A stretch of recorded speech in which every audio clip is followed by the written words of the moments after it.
În numele Tatălui și al Fiului și al Sfântului Duh. Amin. Cred într-unul Dumnezeu, Tatăl Atotputernicul, Creatorul cerului și al pământului, al tuturor văzutelor și nevăzutelor. Cred într-unul Domnul Iisus Hristos, Fiul lui Dumnezeu, unul născut, care din Tatăl s-a născut mai înainte de toți vecii. Dumnezeu din Dumnezeu, lumină din lumină, Dumnezeu adevărat din Dumnezeu adevărat, născut, iar nu creat, de o ființă cu Tatăl, prin care toate s-au făcut, care pentru noi oamenii și pentru a noastră mântuire s-a coborât din cer, s-a întrupat de la Duhul Sfânt din Maria Fecioară și s-a făcut om. S-a răstignit pentru noi sub Ponțiu Pilat, a pătimit și s-a îngropat. A înviat a treia zi după Scripturi și s-a suit la cer. Șade de dreapta Tatălui și iarăși va veni cu mărire să judece pe cei vii și pe cei morți, a cărui împărăție nu va avea sfârșit.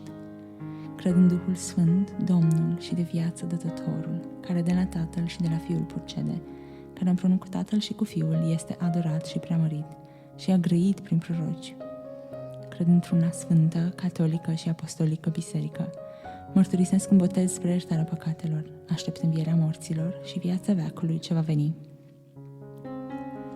Tatăl nostru care ești în ceruri, sfințească-se numele Tău. Vie împărăția Ta, facă-se în voia Ta, precum în cer, așa și pe pământ. Pâinea noastră, cea de toate zilele, dă-ne nouă astăzi și ne iartă nouă greșelile noastre, precum și noi iertăm greșiților noștri. Și nu ne duce pe noi în ispită, ci ne mântuiește de cel rău. Bucură-te, Marie, cea plină de har, Domnul este cu tine. Binecuvântată ești tu între femei și binecuvântat este rodul trupului Tău, Iisus. Sfântă Marie, Maică lui Dumnezeu, roagă-te pentru noi păcătoși, acum și în ceasul morții noastre. Amin. Bucură-te, Marie, cea plină de har, Domnul este cu tine. Binecuvântată ești tu între femei și binecuvântat este rodul trupului Tău, Iisus. Sfântă Marie, Maica lui Dumnezeu, roagă-te pentru noi păcătoși, acum și în ceasul morții noastre. Amin. Bucură-te, Marie, cea plină de har, Domnul este cu tine. Binecuvântată ești tu între femei și binecuvântat este rodul trupului Tău, Iisus. Sfântă Marie, Maica lui Dumnezeu, roagă-te pentru noi păcătoși, acum și în ceasul morții noastre. Amin. Slavă Tatălui și Fiului și Sfântului Duh, precum era la început și acum și în pururea și în vecii vecilor. Amin. Primul mister de lumină, botezul lui Iisus. În acest mister medităm cum Iisus Hristos a fost botezat în râul Iordan, botez prin care a făcut publică venirea sa în lume. Tatăl nostru care ești în ceruri, sfințească-se numele Tău. Vie împărăția Ta, facă-se în voia Ta, precum în cer, așa și pe pământ. Pâinea noastră, cea de toate zilele, dă-ne nouă astăzi și ne iartă nouă greșelile noastre, precum și noi iertăm greșiților noștri, și nu ne duce pe noi în ispită, ci ne mântuiește de cel rău. Bucură-te, Marie, cea plină de har, Domnul este cu tine. Binecuvântată ești tu între femei și binecuvântat este rodul trupului Tău, Iisus. Sfântă Marie, Maica lui Dumnezeu, roagă-te pentru noi păcătoși, acum și în ceasul morții noastre. Amin. Bucură-te, Marie, cea plină de har, Domnul este cu tine. Binecuvântată ești tu între femei și binecuvântat este rodul trupului Tău, Iisus. Sfântă Marie, Maica lui Dumnezeu, roagă-te pentru noi păcătoși, acum și în ceasul morții noastre. Amin. Bucură-te, Marie, cea plină de har, Domnul este cu tine. Binecuvântată ești tu între femei și binecuvântat este rodul trupului Tău, Iisus. Sfântă Marie, Maica lui Dumnezeu, roagă-te pentru noi păcătoși, acum și în ceasul morții noastre. Amin. Bucură-te, Marie, cea plină de har, Domnul este cu tine. Binecuvântată ești tu între femei și binecuvântat este rodul trupului Tău, Iisus. Sfântă Marie, Maica lui Dumnezeu, roagă-te pentru noi păcătoși, acum și în ceasul morții noastre. Amin. Bucură-te, Marie, cea plină de har, Domnul este cu tine. Binecuvântată ești tu între femei și binecuvântat este rodul trupului Tău, Iisus. Sfântă Marie, Maica lui Dumnezeu, roagă-te pentru noi păcătoși, acum și în ceasul morții noastre. Amin. Bucură-te, Marie, cea plină de har, Domnul este cu tine. Binecuvântată ești tu între femei și binecuvântat este rodul trupului Tău, Iisus. Sfântă Marie, Maica lui Dumnezeu, roagă-te pentru noi păcătoși, acum și în ceasul morții noastre. Amin. Bucură-te, Marie, cea plină de har, Domnul este cu tine. Binecuvântată ești tu între femei și binecuvântat este rodul trupului Tău, Iisus. Sfântă Marie, Maica lui Dumnezeu, roagă-te pentru noi păcătoși, acum și în ceasul morții noastre. Amin. Bucură-te, Marie, cea plină de har, Domnul este cu tine. Binecuvântată ești tu între femei și binecuvântat este rodul trupului tău, Iisus. Sfântă Marie, Maica lui Dumnezeu, roagă-te pentru noi păcătoșii, acum și în ceasul morții noastre. Amin. Bucură-te, Marie, cea plină de har, Domnul este cu tine. Binecuvântată ești tu între femei și binecuvântat este rodul trupului tău, Iisus. Sfântă Marie, Maica lui Dumnezeu, roagă-te pentru noi păcătoșii, acum și în ceasul morții noastre. Amin. Bucură-te, Marie, cea plină de har, Domnul este cu tine. Binecuvântată ești tu între femei și binecuvântat este rodul trupului tău, Iisus. Sfântă Marie, Maica lui Dumnezeu, roagă-te pentru noi păcătoșii, acum și în ceasul morții noastre. Amin. O Iisuse, iartă-ne păcatele, ferește-ne de focul iadului și du în cer toate sufletele, mai ales pe cele care au mai mare nevoie de mila ta. Al doilea mister, prima minune a lui Iisus. În acest mister de lumină medităm cum Iisus, după ce a fost botezat, a săvârșit prima minune în Cana Galilei la o nuntă, unde a transformat apa în vin. Tatăl nostru care ești în ceruri, sfințească-se numele Tău, vie împărăția Ta, facă-se-n voia Ta, precum în cer, așa și pe pământ. Pâinea noastră, cea de toate zilele, dă-ne nouă astăzi și ne iartă nouă greșelile noastre, precum și noi iertăm greșiților noștri și nu ne duce pe noi în ispită, ci ne mântuiește de cel rău. Bucură-te, Marie, cea plină de har, Domnul este cu tine, binecuvântată ești tu între femei și binecuvântat este rodul trupului tău, Iisus. Sfântă Marie, Maica lui Dumnezeu, roagă-te pentru noi păcătoșii, acum și în ceasul morții noastre. Amin. Bucură-te, Marie, cea plină de har, Domnul este cu tine, binecuvântată ești tu între femei și binecuvântat este rodul trupului tău, Iisus. Sfântă Marie, Maica lui Dumnezeu, roagă-te pentru noi păcătoșii, acum și în ceasul morții noastre. Amin. Bucură-te, Marie, cea plină de har, Domnul este cu tine, binecuvântată ești tu între femei și binecuvântat este rodul trupului tău, Iisus. Sfântă Marie, Maica lui Dumnezeu, roagă-te pentru noi păcătoșii, acum și în ceasul morții noastre. Amin. Bucură-te, Marie, cea plină de har, Domnul este cu tine, binecuvântată ești tu între femei și binecuvântat este rodul trupului tău, Iisus. Sfântă Marie, Maica lui Dumnezeu, roagă-te pentru noi păcătoșii, acum și în ceasul morții noastre. Amin. Bucură-te, Marie, cea plină de har, Domnul este cu tine, binecuvântată ești tu între femei și binecuvântat este rodul trupului tău, Iisus. Sfântă Marie, Maica lui Dumnezeu, roagă-te pentru noi păcătoșii, acum și în ceasul morții noastre. Amin. Bucură-te, Marie, cea plină de har, Domnul este cu tine, binecuvântată ești tu între femei și binecuvântat este rodul trupului tău, Iisus. Sfântă Marie, Maica lui Dumnezeu, roagă-te pentru noi păcătoșii, acum și în ceasul morții noastre. Amin. Bucură-te, Marie, cea plină de har, Domnul este cu tine, binecuvântată ești tu între femei și binecuvântat este rodul trupului tău, Iisus. Sfântă Marie, Maica lui Dumnezeu, roagă-te pentru noi păcătoșii, acum și în ceasul morții noastre. Amin. Bucură-te, Marie, cea plină de har, Domnul este cu tine, binecuvântată ești tu între femei și binecuvântat este rodul trupului tău, Iisus.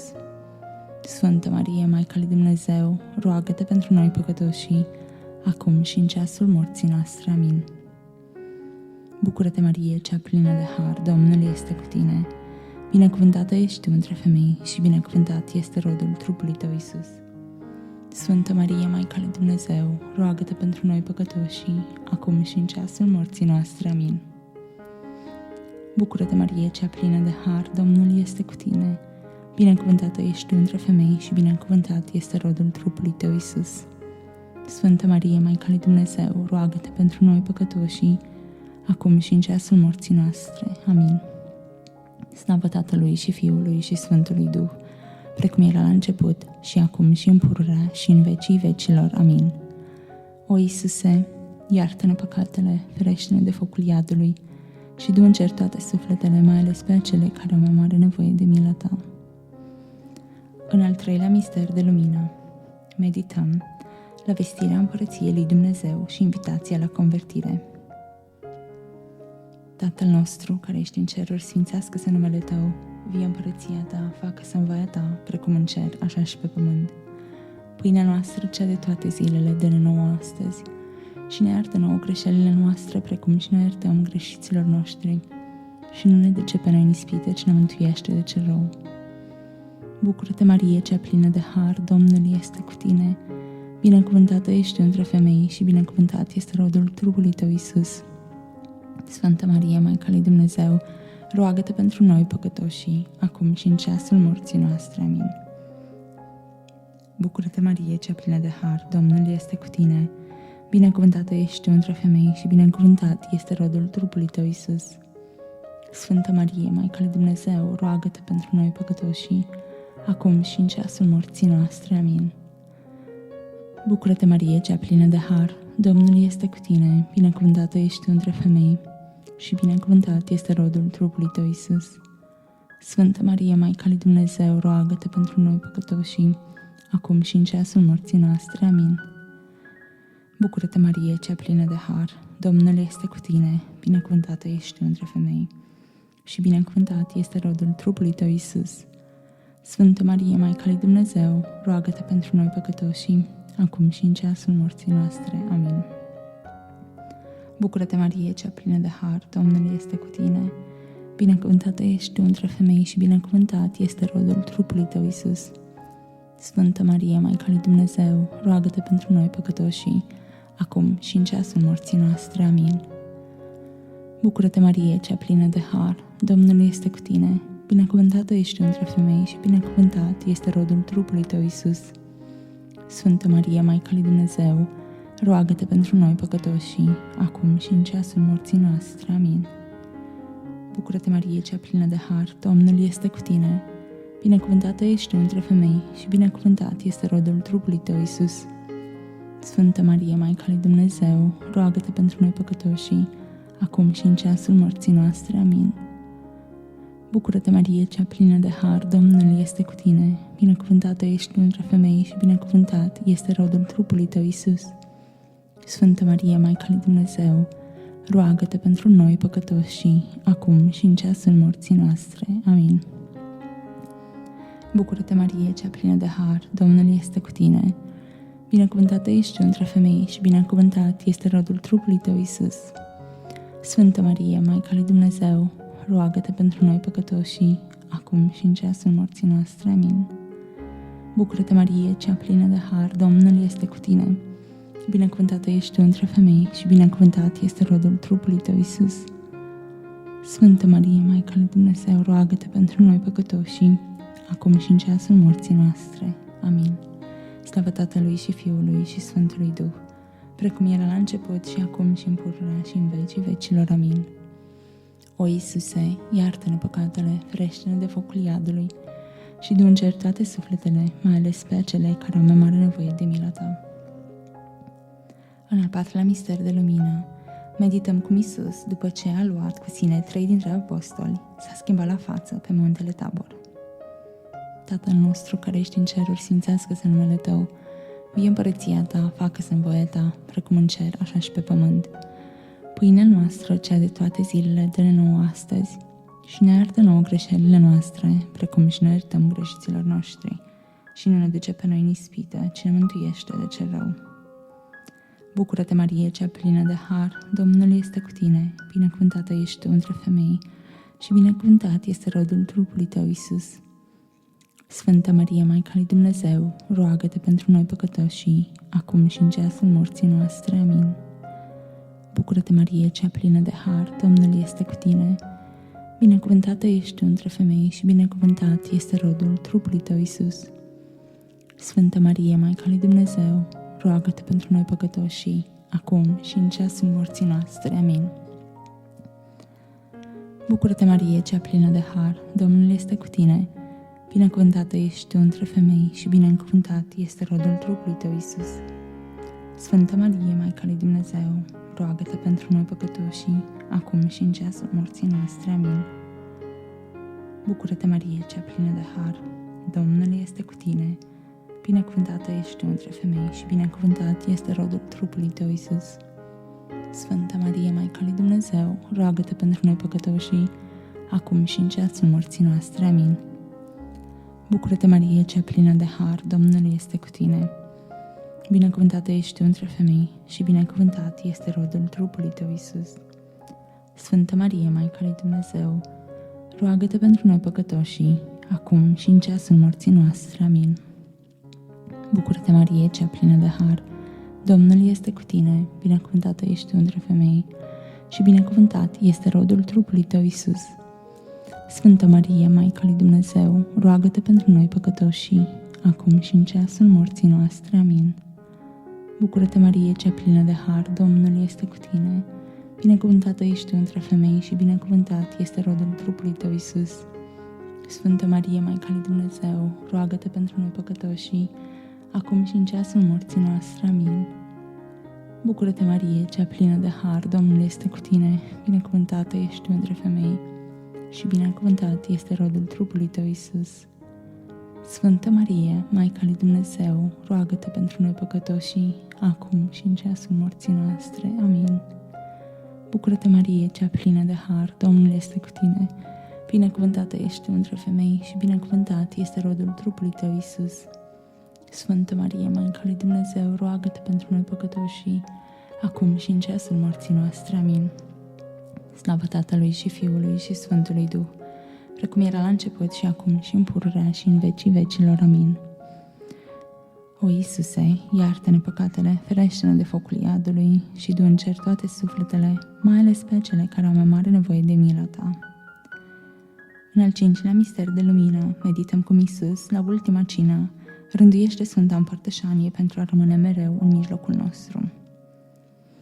Tatăl nostru care ești în ceruri, sfințească-se numele Tău, vie împărăția Ta, facă-se voia Ta, precum în cer, așa și pe pământ. Pâinea noastră, cea de toate zilele, dă-ne nouă astăzi și ne iartă nouă greșelile noastre, precum și ne iertăm greșiților noștri. Și nu ne duce pe noi în ispită, ci ne mântuiește de cel rău.